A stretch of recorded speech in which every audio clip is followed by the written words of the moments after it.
మహిళల ఆర్థిక అభ్యున్నతి లక్ష్యంగా తెలంగాణ రాష్ట్ర ప్రభుత్వం ఏర్పాటు చేసిన ఇందిరా మహిళా శక్తి క్యాంటీన్లను స్వయం సహాయక సంఘాలు విజయవంతంగా నిర్వహిస్తున్నాయి.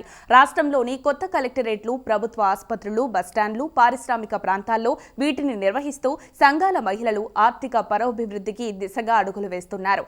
మహిళలను కోటీశ్వరులను చేయాలనే లక్ష్యంతో గత ఏడాది ఇందిరా మహిళా శక్తి పథకానికి తెలంగాణ సర్కార్ శ్రీకారం చుట్టింది. ఇందులో భాగంగా కేరళ, పశ్చిమ బెంగాల్, ఆంధ్రప్రదేశ్ రాష్ట్రాల్లో అమలవుతున్న క్యాంటీన్లను అధ్యయనం చేసి ఇక్కడ వాటి ఏర్పాట్లకు సంకల్పించింది. తొలి దశలో జిల్లాకు 5 చొప్పున ఏర్పాటు చేయాలని నిర్ణయించింది. తొలుత కామారెడ్డి కలెక్టరేట్లో 2024 మార్చి 27న ప్రారంభించారు. మంచి ఫలితాలు రావడంతో క్రమంగా విస్తరించారు. ప్రస్తుతం రాష్ట్ర వ్యాప్తంగా 150కి పైగా క్యాంటీన్లు మహిళా సంఘాల ఆధ్వర్యంలో నడుస్తున్నాయి. హనుమకొండ జిల్లాలోనే 8 ఉన్నాయి. స్వయం సహాయక సంఘాల మహిళలు బ్యాంకు రుణాలతో వీటిని ప్రారంభించారు. ఉదయం, సాయంత్రం అల్పాహారం, మధ్యాహ్నం భోజనంతో పాటు అదనంగా పిండి వంటలు, పచ్చళ్లు, ఊరగాయలు వంటివి విక్రయిస్తున్నారు. ఇందులో ఆయా ఆహార పదార్థాల తయారీ దగ్గర నుంచి వినియోగదారులకు వాటిని అందించే వరకు అన్ని పనులు సంఘ సభ్యులే స్వయంగా చూసుకుంటున్నారు.